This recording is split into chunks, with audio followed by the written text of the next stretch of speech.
Okay, quick introduction from Thomas. He's a developer who has been working as an IT developer for 15 years. He started with PHP and Python, so mostly he's a web developer. About 10 years ago, he found Ruby, and he never go back until he found Elixir, and now he's doing Elixir. Maybe after the lightning talk today, he might try EFLBA, who knows? Then he serves as a teacher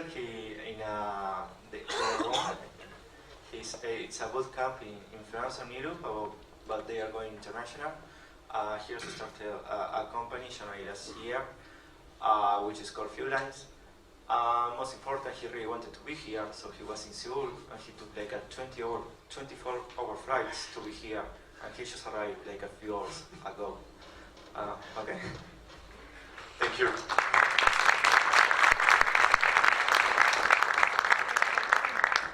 So, hi everyone. I'm a little bit jet lagged, and I hope my English is going to be okay, because obviously, let's start again. So, my name is Gautier. I'm from France. I am the co-founder and CTO of a company called Few Lines, and I'll explain a bit later what we do exactly. And we don't have a website yet, although we have 2 years of experience, but we do manage an open source library, so I guess if you want to find us online, there is something with our name. And I'm a teacher at first. I'm also an architect of API first systems. I'm also a developer, obviously, even if it's not my the only activity that I have. And I'm a DevOps at heart because I started like 15 years ago as a sysadmin. And I'm an API lover, so you'll understand why I'm talking a lot about APIs. And as my introductor says, I used to be a teacher at Le Wagon. It's a coding bootcamp. It lasts 9 weeks. And we teach creative people without any technical skills how to develop, and it is done with Ruby. So you'll understand also why this talk is in part about Ruby. So I live in Lille. It's a city in northern France, so it's a nice city. And we are basically at the heart of Western Europe, so we are just like 2 hours away from any major city by train. And we do love beer. Like we have hundreds of beer in Lille, so if you end up around Lille, sometime you have to test those. And this is our national dish. It's called the Welsh. It has nothing to do with the Welsh people. We don't even know why it's called the Welsh. And basically it's just bread, beer, and cheese. This is cheddar inside, so it's quite good. Okay, so what about Few Lines, my company? We provide tech education. We do that for executive people so they can grasp a little bit better what this digital disruption that everyone is talking about is really about. But we also teach some developers, some seasoned developers that used to work with older technologies like Java, C++, etc. We are kind of bumping them up to speed with Elixir and new technologies that we love, and we especially love Elixir. We also love the community, so I'm involved in a meetup, which is called EFLBA, FP for functional programming. It's the biggest French-speaking meetup on functional programming. We have around 50 attendees, and we do this every 2 months. And I also started the Elixir Lille meetup. It's one of the biggest, but it's not that hard because there are not that many Elixir meetups in France. We have around 30 attendees, and we try to do it quarterly, but it's not always the case. So, why this talk? Because we are developers first at my company, and we are also teachers, so it's a big thing for us to be able to transmit our education, our knowledge of Elixir or any language for the matter to other developers. And we do that to beginners, people who never programmed before, but also to seasoned developers as well. So people that are, 40 or 50 years old, that have always worked with the same technology and that want to learn a new one, such as Elixir. And we used to do this with Ruby before. And so there's a disclaimer that comes because we still love Ruby, we are just no longer using it anymore. So we have a problem to tackle, especially in the Elixir community with so much developers coming from Ruby, because we are seeing a lot of this kind of things. So I've blurred what was saying, the person who was saying that, because the goal is not to point at anyone, but just to understand that to us, Elixir is not just Ruby on steroids, it's way more. So if we just tell developers that they'll have a very good time with Elixir just by learning Ruby and that it's going to be easy, we think it's not. And we also have the same kind of things with some libraries on GitHub. Once again, the goal here is not to point at anyone, is just to say that we are not sure that comparing any library done with Elixir with something like Device, I don't know if you guys know Device, it's a very practical library for doing authentication with Rails, but we think it has nothing to do with the way Elixir apps are made. So this makes us go kind of mad to see that kind of things. Because the only thing that Ruby and Elixir have in common is this guy that you know, basically. So for those who don't, this is José Valim. He's the creator of the language Elixir, and he used to be a former Rails core team member. And so this talk is all about our journey as developers from object-oriented programming to functional programming, especially from Ruby to Elixir.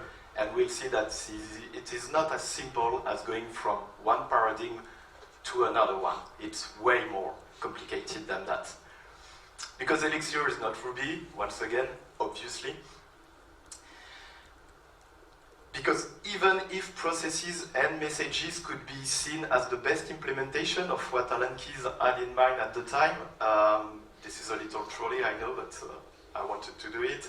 Elixir has modules, functions as first-class citizen, immutability. I'm going to go quickly on those because you obviously know this stuff, guys. There's also pattern matching, which is good not only for case clauses, but it's also very good for deconstructing structures.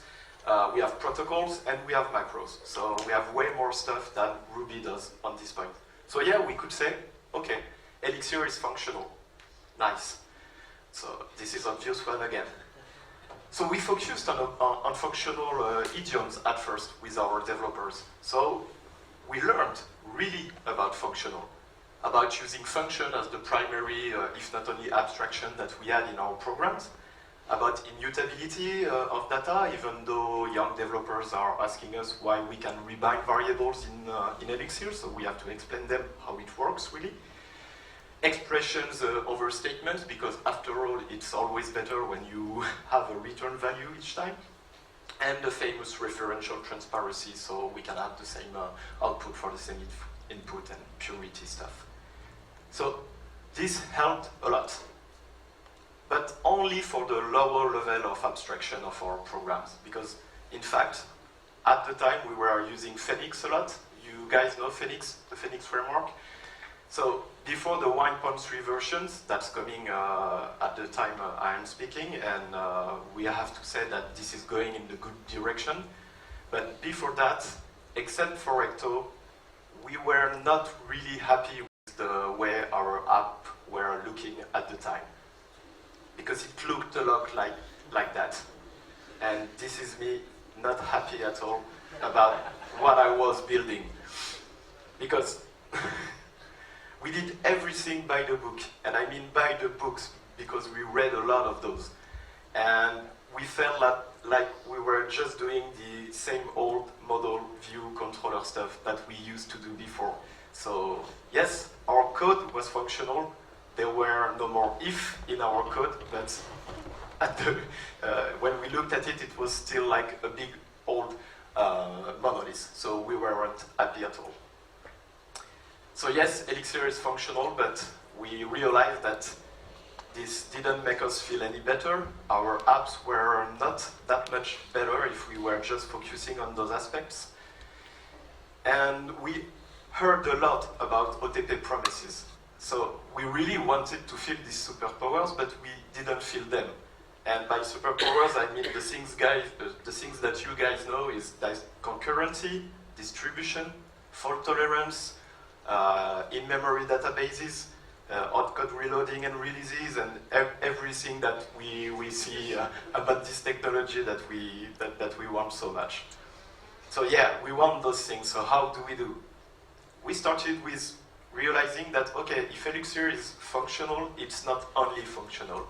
And maybe we should focus more on the fact that it's about the OTP patterns that we have to learn. So we looked for a book to try to understand and to learn more about these OTP patterns, because remember, we are Ruby developers at the beginning. And we found one. So I'm going to do some advertising, although it's not a book I wrote, so it's okay. It's this one, the Little Elixir and OTP Guidebook by Benjamin Tanway Au. I hope I'm not butchering his name right now. And this book was really good because it helped us a lot create the program that we started teaching our developers and ourselves to get a better hand at concurrency. So we learned about processes, about monitors, about supervisors, but especially we learned about re-implementing all those stuff, so processes, monitors, and supervisor. We learned to do it by ourselves, by hand, and especially implementing a workers pool, even if it was hard, it was really, really challenging, and we learned a lot by doing so. And re-implementing a naive version of Jump Server was also really, really, really taught us a lot. So we got the concurrency part quite easily with this book and by doing all those things manually by ourselves, so it was good. But what about distribution? Because those distribution aspects, we were still trying to understand how we could really, really leverage on the distribution power of Elixir. So it kind of worked because what we saw about distribution was working somehow, but just on one node, basically, just on our machine. So we were not really, really happy with this. So how do we distribute the state across several nodes? That's the question that we asked a lot at many conferences, and we asked people around us, and Jose told us when he released GenStage, you don't need distribution. So we were like, yeah, we really do need distribution in this case, because I didn't talk about the clients that we have, but basically in Northern France we have a lot of retailers, and for retailers the main aspect is that they have millions of users, obviously, and they also have real need for online-offline strategies, like we talked in the presentation just before with this tunnel effect. What happens when a store lost its connection? The business obviously needs to run again, so we need to still be able to accept payments, etc. So we are not going to stop that. So when the network comes again, how do we reconcile the stuff that was done offline with the online state? So this is a question we needed an answer for with the systems that we were building with Elixir. And we felt kind of lost, really, at the time, because we didn't know how to tackle this distribution aspect with Elixir. And we didn't find that many articles online about how to do it easily, and not a lot of books either. So I don't know if Francesco's in here, because we did find one, and this is the one Francesco Cesarini wrote, especially the last part that he finished until just recently when the book went out. So we really want to thank him, and there's a video at Empire Elixir conference where he explains really how he did, how we could do distribution with Elixir. So, did we find a solution for distribution with Elixir? We didn't really find one, in fact. We found 3 of them, so I don't know which one is the best. I'm not even sure that, and I'm pretty sure that there is more than those 3 ones. So the first one is the one that we like the most. It's using Elixir and OTP only, because this way we wouldn't have any dependency on our system. So it's a fully meshed nodes topology. Every node is named based on the application that it executes, So if we have, let's say, a business part of the application, it will be named like this if this is the second node. And if we have cache, it will be like if it's the fourth one like that, and if it's a proxy one, and it will be named like that. And then we can know exactly which node to contact in case in case we need to execute something, and we just do a random call to the node we need to contact. So this is an OTP only version. There's a second one, is the cloud sheet, we call it, because basically it's almost the same as the first one, but this time we have a dependency to AWS or to another cloud provider for the matter. And so we tag each one of the instances that execute the application with a tag name, like before, cache, business, or proxy. And at node startup, we read the AWS tags and register the node that boots up to a custom registry for which we duplicate the state across the cluster. And each time that we need to do a call to a gem server, we just pick it randomly and we call it. So it works the same way as the one that I presented before, but that relied only on OTP. And if we receive, because it happens a lot, a not down message, we remove the node from the registry and it kind of works. And the third solution that we have is the RabbitMQ solution. So we have a new dependency in the stack, so we don't really like this solution. But it's really easy because it works just as is, like we push data to RabbitMQ and we use GenStage to handle the incoming data from RabbitMQ, and distribution is working just by itself, so it's really, really, really easy to do so. So we don't know which one will fit us the best, like which one is the best, because we are trying all those three at the same time, so we still don't know with which one we'll keep on. But we'd love to discuss this about everyone in the community and to see more articles about how to do this kind of stuff. And so with Elixir and Erlang, we have an amazing platform with a great community around, so it's really, really, we are really happy to have switched to this technology. And we'd like to see more avoidance of the Ruby and Elixir analogies, because we think it's not helping at all. It's even more harming than it's doing best. We'd like to insist on the unique advantages of OTP way more than what we see for now, and instead that insisting of the on the functional idioms of the language, even though they are really powerful.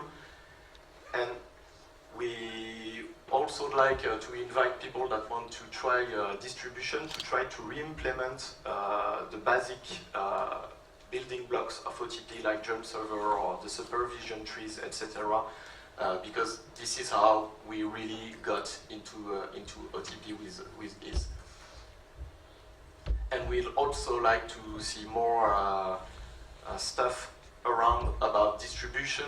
So it's kind of funny for me to say so, because the last talk was all about distribution. So, but we do think that this is the killer feature about OTP, and we were at the Elixir conference in the USA last year and in Europe this year, and we didn't see that much talks about distribution, so we'd like to see a little more, so that people coming to Elixir could really see that this is the killer feature that we'd like to see for this language.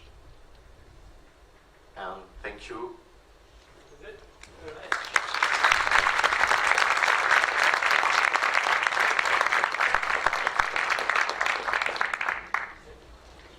Questions? Okay.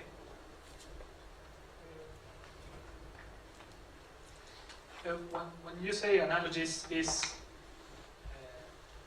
that you bring patterns from Ruby to Elixir and there are better ways of doing it in Elixir? Or why, maybe I didn't understand correctly, but why you don't like the analogies? Because it's different and doing analogies make it not take advantage? Because at first we found that the syntax was really close, and a lot of people insist on that fact. So we saw a lot of our students just being very happy with the Elixir code they were producing, and it was like just very basic So they were object-oriented code without any object-oriented part. They were writing Ruby. They were exactly. This was Ruby just with the Elixir syntax, and you could, especially with the first versions of Phoenix, you could just write like MVC code without leveraging any of the OTP patterns like Gen server and so in the end we find that this is not really helping to tell people, okay, you can go to Elixir, learn this technology easily because it's really close to Ruby, and then since actually it's working quite fast and it's the syntax is close, then in the end you have the impression that you are able to write Elixir, although you are not doing it like properly. That's what I would say.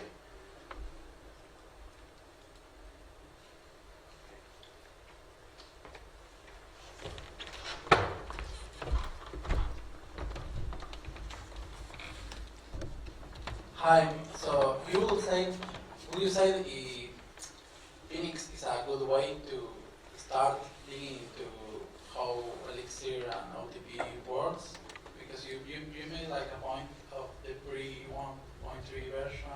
Yeah, since the 1.3 in fact introduced a new architecture for the applications. So we no longer have a folder structure that's close to what Ruby used to do with Rails.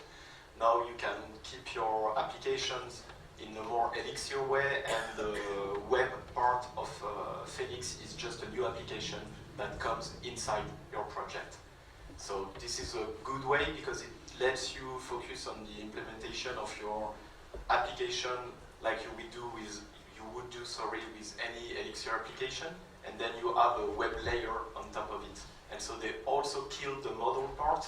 So it's a kind of a good way of telling people Phoenix is not your application, Phoenix is just a web layer for your application. So at first, you should focus on building and architecturing a real Elixir application.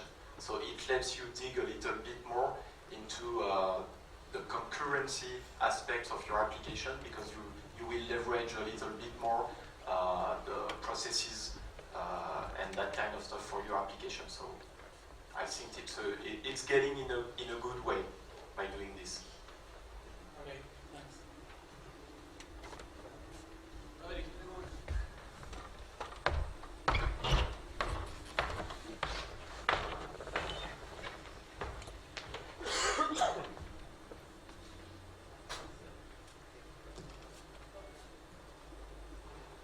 Thomas, other than a website, what project do you think would be a good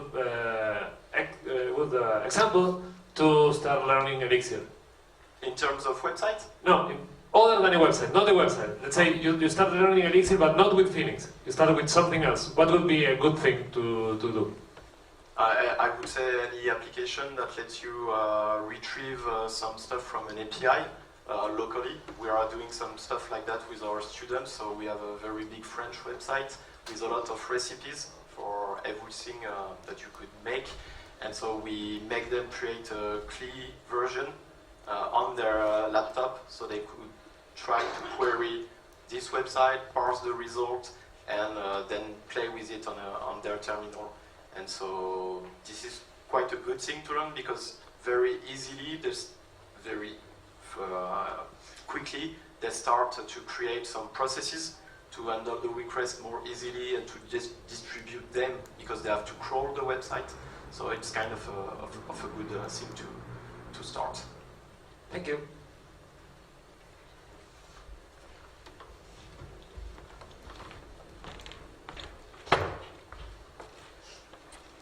It was very interesting here about the experiences you have with Phoenix. I have mostly the same feeling when I started. Like I felt, oh, this is MVC, but then I started seeing like the server is functional, and it allows me to do a lot of things and new things. I just want to take the opportunity to ask you, if you have to start a web project today, which is your selected or preferred stack of technologies from front end to the database? We are no longer using Phoenix, in fact, so we focus on Ecto, and we are just using Ecto, Cowboy, and Poison, and so that's for the web API part of it, and for the front end then it's something else, but we are only using React. But in fact, we found that just focusing on our business logic, creating Elixir apps that just did what we needed them to do regarding the business, we could easily add a very thin layer for the web part with Plug, Ecto, and Cowboy and Poison. Which database are you sticking with? Generally, if we are doing just relational stuff, we are using PostgreSQL, but now we move to an event sourcing architecture, and we are using Cassandra as a database for the writes, and we are using Elasticsearch as a kind of cache for the read, because Cassandra is not really the best choice when you need to do a lot of read concurrently. Any other questions?